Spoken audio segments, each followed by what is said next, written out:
welcome to Turn the Page, the official podcast of the Syosset Public Library.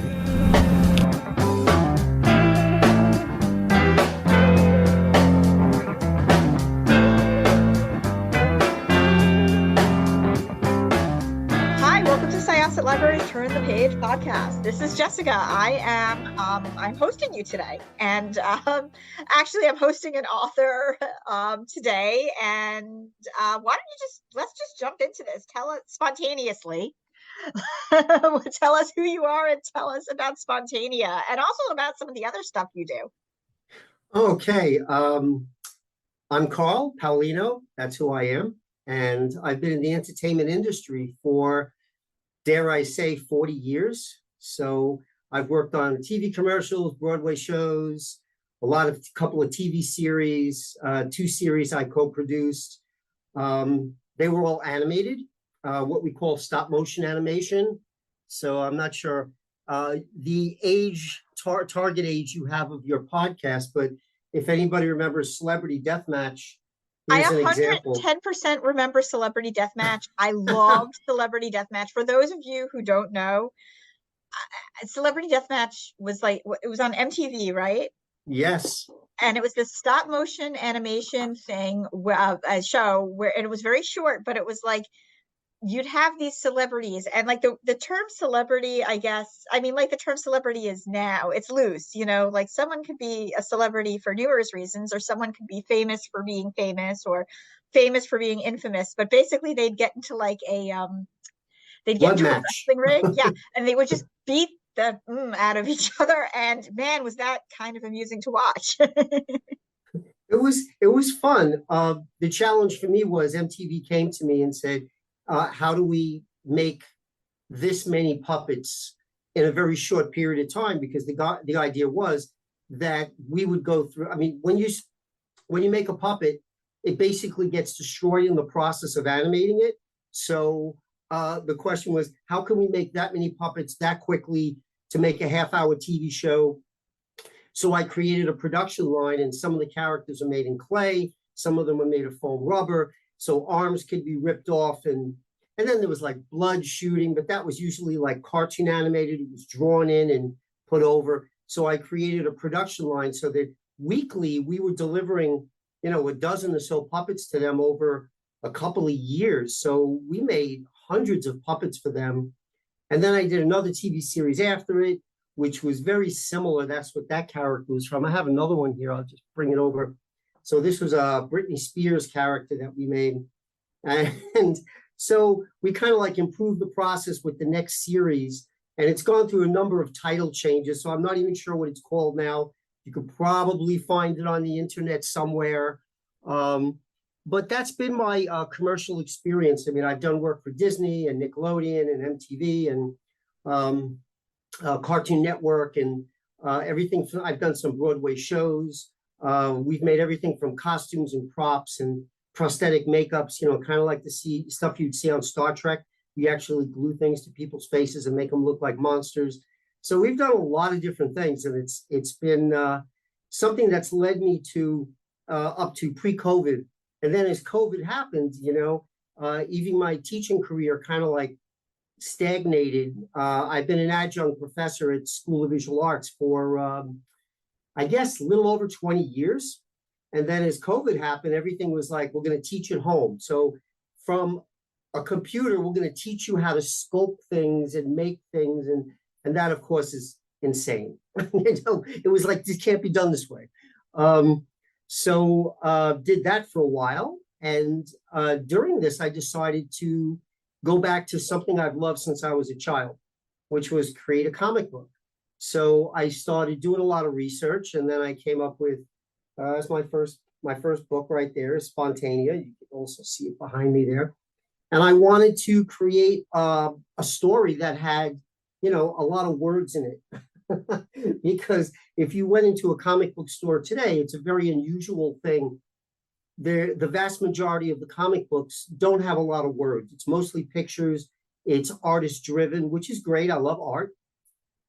But I think they're missing out on the novel part of the graphic novel. There's just not enough character development, not enough dialogue, not enough narration, in my opinion. So I wanted to go back to that old style of what they call Silver Age, which is really 1960s style of writing comic books, where there was a lot of character interaction. I mean, sure, there's a whole bunch of books you could find now that have a lot of great characters and ideas back and forth, but it's mostly a artist-driven community. And my thought was to change that, is to go back to the old way of doing things. So I created Spontanea. We just finished our, I just got these delivered like last week. It's the 5th issue of Spontanea, and there it is. We introduced a new character, Mr. Ethereal. So it's been an interesting little adventure for me. So tell us a little bit about the characters and just sort of who they are and what they do. Okay, so the two main characters are, I'm not sure if you can actually see them behind me there. There's Elke is one character, and that's her friend Marcia. And what's really happening is I'm trying to reflect what's going on in our global community today, where high-tech companies are basically doing whatever they want. They can make anything, they can pollute the air, they can not pay taxes, they can do anything. And it's kind of like a story. It's a story of high-tech gone wild, and they could almost do anything. So a small dying town upstate New York called Tranquility suddenly is taken over by a number of tech companies that have moved in because they're under the radar. They can basically do anything they want. So a lot of young people move in. They kind of like turn the town around, but the tech companies are up to something, and I can't get into what, because we're only up to the 5th issue, and we probably find out around the 12th or 13th issue.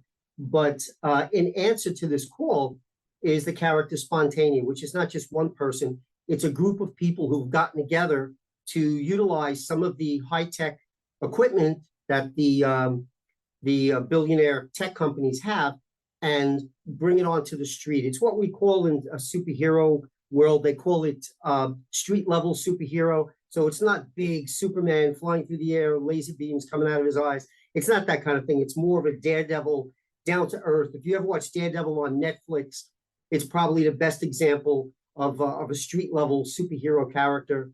And the idea is, little by little, what's going on. So we're finding out that there are monsters creeping around at night. Some of them are organic, some of them are mechanical, some of them are otherworldly. And little by little, we're trying to unravel this mystery. On Friday, as you mentioned, we're going to see Rob Ortone, and I have him. He actually did an op-ed for me. It's in the back of the book. So his alter ego would be Max Renfield, and he does an op-ed from the Tranquil Times, which is, you know, the local newspaper for Tranquility. And so I kind of created a storyline for 22 pages of beautiful artwork. I have a team literally working from all over the world. I've got 2 artists in Mexico, an artist in Argentina, another one in Italy. My copy editor lives in South Africa. So it's a real global effort to create this. And so the book reads with 22 pages of beautiful art, story, concept, ideas. And then Rob sums it up with an op-ed saying, what's really going on here? We just saw this happen. We just saw that happen. So we're having as much fun with it as we possibly could. Thank you. Yeah, you know, it's I like it when there's different things that are sort of used within a storytelling that tell the story from different perspectives, you know, be it like, I really like that mechanism, particularly of there being like a news outlet summing things up. For a few different reasons, the news outlet could either be like good, summing things up, you know, or it could also be, you know, it could be spinning things. And Sure. I think, you know, there could be reliable and unreliable narrators. And I think that that's always very interesting. So how did you curate this team? That's what I want to know, because that sounds really, really interesting. It was a trip, I have to tell you. because every step of the way was we couldn't get back into comic conventions yet. So it was, COVID had just sprung. So the question is, how do I get in touch with artists that I can, one who can tell the story visually, who are good enough to tell a story visually, and whose illustration work is on the level that I was looking for? Because there's all different types of illustrators in graphic novels and comic books, and they all have their own little sensibility, but I was looking for something very realistic. I wanted my characters to appear anatomically correct in human proportions. So the internet is is the best place for this. Instagram and Facebook, which I'm not a huge fan of, but I got to tell you, Facebook was great. There's a number of these groups that you can join, like independent comic book illustrators, independent comic book writers groups for graphic novels.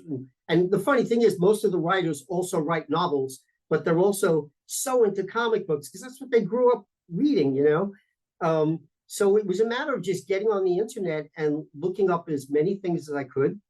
And then it became a sorting out process of contacting them, seeing, if I could afford them, if they were in my budget, how long it would take them to produce one art page, how many of them were reliable. It was a real sorting out process. It took me about 1.5 years just to find this particular team that I really love.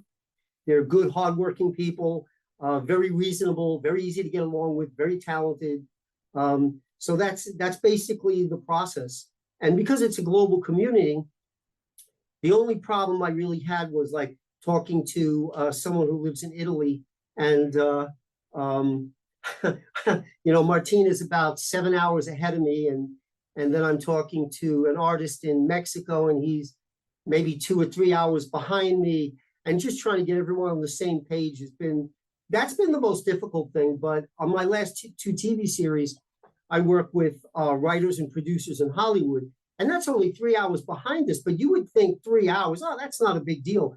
Let me tell you, it's a really big deal, because most of the people in Hollywood just have that natural mindset. They don't come to work till 10 a.m. That's like a thing. So it's already 1 PM for us, and then I'm like, all right, it's 5 or 6 and I'm done. I'm going home. And they're like, we need answers, because it's only 3 PM for them. So doing television work with Hollywood producers, directors, writers, it gave me the heads up on how to deal with this way. You just kind of you compensate. You find ways of not asking questions and relying on an answer right away. You got to I'll give them a little bit of time. Whatever they tell me now, I deal with tomorrow. And whatever I deal with tomorrow, I expect to get an answer by the end of that day. And so it was a little difficult. It was a learning curve, like everything, right? Yeah, no, for sure. So with that said, so do you have, sometimes when people envision these stories, they envision them sort of with a definitive ending. But I know, like, in a lot of traditional comic books, everything was serialized, and there wasn't necessarily an end point. Are you looking for Spontanea? Do you have a complete story arc in mind, or do you have several arcs and you're looking to sort of keep it going for as long as the arcs play out?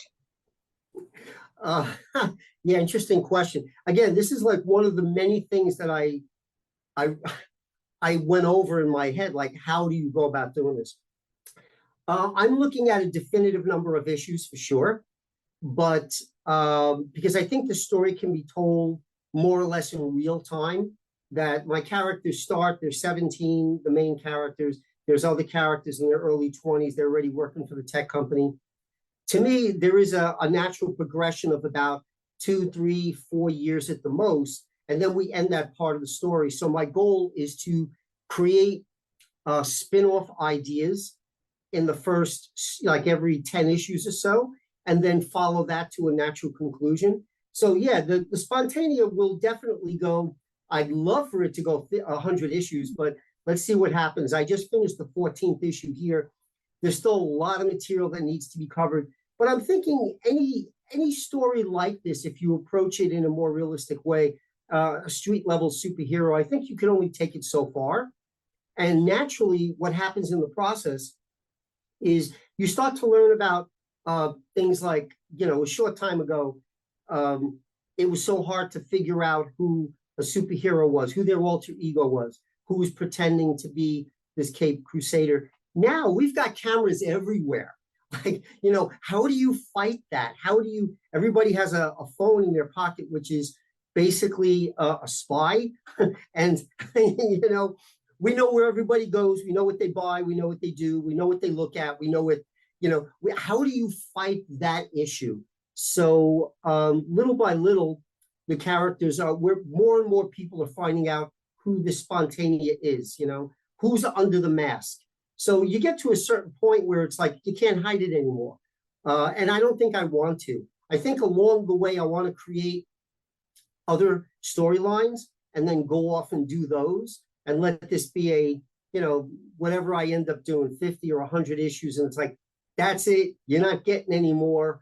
I think that's the conclusion to a natural progression. So what are some of your favorites? I'm personally a big fan of street level superheroes myself, I have to say. What are some of your favorites, both in comic book and I guess in television media?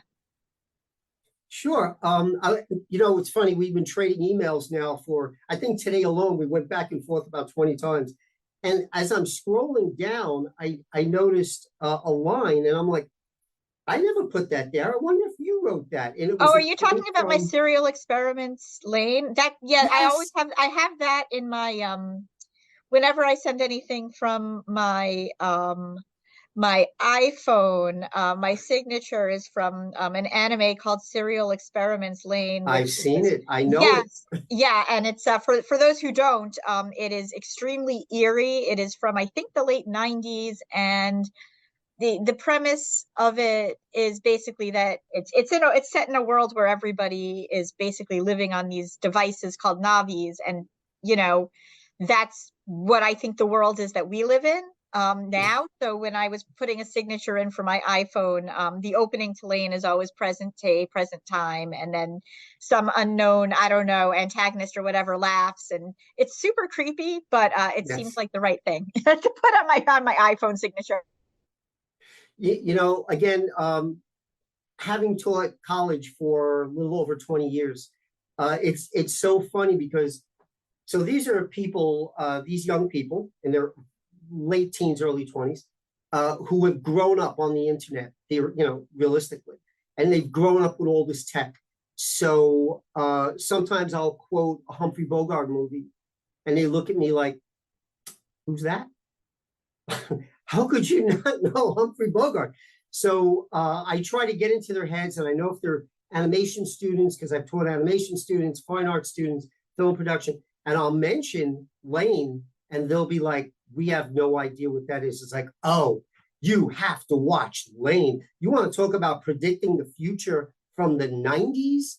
It's like right on. Oh, totally. 110%. And man, it's like, I think like one of the things that's interesting about Lane, and I'm going to get really boring for people who don't know what we're talking about, but from what I understand, I have to remember his name, the animator, the person who created Lane, it's horror, but if I remember reading about it correctly, it resonated more in the States than it actually did in Japan, which I think surprised him. No. If I'm remembering specifically, it's for those who are listening who are anime fans, it's like of the same it's of the same generation as something like Neon Genesis Evangelion, which is also messed up, and just like, so in the best way. I love it, but like it was pretty jaw-droppingly what. But Lane is very good in the fact that I think it is relatable and weird. But I think watching it now,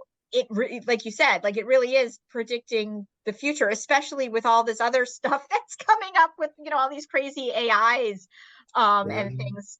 And it really, it was, man, that was a favorite of mine. Oh, mine too. I mean, and you mentioned, I mean, Evangelion, if I'm pronouncing it right. Evangelion, yes. Or Evangelion, Eva, for those beautiful, of us who beautiful stuff. just, yes. Really funny thing about that, I actually watched the entire series, and you could kind of like see where it fell apart in the last 3 or 4 episodes. And I'm sitting there, and again, my film production background as a producer kicks in, and I'm going, they ran out of money. Yeah, they had to produce X amount of episodes. They had no choice. Yeah. And it's like, here's a storyboard shot. And it's like, what? There's a lot of like weird urban myths also about the showrunner of that. Is it Hideki Anno? I'm trying to remember. And just sort of like his whole thing, but I don't want to get into like that Right. so much. But the interesting thing about him is that he is a very interesting person, and there had been people, I think, that I'd read at conventions who've told him that they were unsatisfied with the way that Evangelion ended. And I read that like too. In English, because everything was Japanese, his answer was like something like too bad.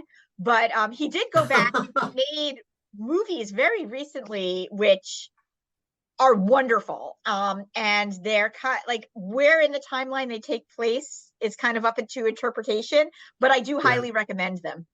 Anyway, so yeah, so now I know what some of your other influences are. So comics, I'm more of an old school guy. I was just a little child collecting comic books in the late 60s. And to me, the early Spider-Man were the best. The storytelling was at such a high point where visually they could tell your story. That's probably what got me into animation at a young age and wanting to be an animator and then eventually a film director. And now I'm doing more writing than anything else. But it's the whole idea of storytelling that I think, and visual storytelling. Most comics today I find are about wham bam visual images. There's a lot of, I think, unnecessary sexuality in it.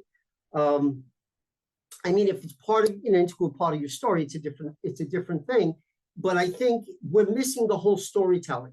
Who are these characters? What motivates them? And sometimes, everybody relies on the simple answer like, it's revenge. It's like, all right, I think you need to get over that. We need to move on. I remember reading early on, if you remember the TV series Kung Fu with David Carradine. The concept of the show was originally designed by Bruce Lee, from what I read. And his idea was to bring the Kung Fu cinema that was so popular in China and bring it to America. And his idea was that the main character was not driven by revenge, because if you watch those films from the 60s, 70s, 80s, 90s, it was always, you murdered my sister, now I kill your whole family. And then there's fighting and fighting and fighting and fighting. But the idea was that the main character was using martial arts to protect himself. It wasn't about attacking or revenge. It was, I'm just trying to stay alive in the Wild West. And I'm an Asian man in a very white neighborhood. And everybody either wants to use me as their slave or they're just beat me up or whatever the situation was. So the idea was that he was going to use martial arts just to protect himself. And then they stole the idea from Bruce Lee and they turned it into a TV series. But that was the main thrust of the whole thing. So it was more than just... So they changed it into a TV series with David Carradine, yes, who is a white man. But I digress. There were a lot of white people in that, and they would, makeup and whatnot, and then they had, the white people just squint their eyes and like, I'm Asian. Yeah, like, God, stop it. Yeah. I mean, I know that that Kung Fu does have a cult following, and but it's interesting that's the background, and then it's like, so, but really, we're gonna do this with it. Yeah, it's exactly what they did. So I mean, it had its time, it had its day. In fact, if I remember correctly, David Carradine wasn't even a martial artist. He like thought he was. I don't know what the story is there. He was a trained dancer, which is why he was able to jump in the air and do all sorts of stuff. But it's kind of like he's faking it, And I was a very impressionable young teenager. So, to me, it was like going to the store and buying. Do you remember the trading cards? There was like a whole collection of cards. It's like, right next to my collection of Partridge Family cards, I had, my David Carradine, Kung Fu cards. So there's a lot of influence from the 60s into the 70s. I've always preferred the Marvel characters over the DC characters. Looking back, sometimes you just got into a way of thinking, and there's only so much money you could spend. We were paying 12 cents for a comic book. So my mother would give me a quarter and I'd go buy 2 comic books, and the penny that was left over, I would be able to get a little bubble gum. So, and what do? You buy what Spider-Man, Captain America, or, those things. But the stories from the 60s into the 70s, I thought were the most interesting. And I felt that that's where things really worked. And I think everything broke down in the 90s because of the video game explosion, the digital revolution. Why would we hold a book in our hand like this and, look at pictures that don't move when we can hold a little control in our hand and we can make the character do what we want? So, to me, video games are an extension of comic books. Only you got a little more control over it. And as the digital images get better and better and better, it's just right up there. But as far as learning to read, wanting to read, again, something else I talk to my students about who are in their, 18, 19, 20, 21 years old. It's like, how many of you read books? No hands go up. It's like, what do you mean you don't read books? You can play video games, you could watch, anime, you could do all these things, but you gotta read a book, Well, this was super fun. So when is the next Spontanea due out again? Well, let's see. The 5th issue was this month. There it is again. Oh, very Mr. nice. Ethereal. So I'm thinking like every 2 months I'm able to crank out an issue. So we're on Long Island, and on May 20th and 21st, there's a comic convention at Cradle of Aviation. It's called CradleCon. Yes. And since we're all on Long Island, everybody should go to that. I will be there. I will be autographing books. I will be selling Spontanea. So if you don't see me, that's okay. Go to CradleCon anyway. There's everything there's some panels. There's a lot of people to meet. You're going to see artists. You're going to see costume contests. It's going to be a lot of fun. It's the first time I'm going. I was invited to be there, and I'm so excited about going and sharing Spontanea with all of Long Island. Excellent. So once again, this was Jessica with Syosset Libraries Turn the Page podcast. Our guest today was Carl Paolino. And we are going to close this chapter of Turn the Page. It's time to close this chapter of Turn the Page. Join us for the next episode.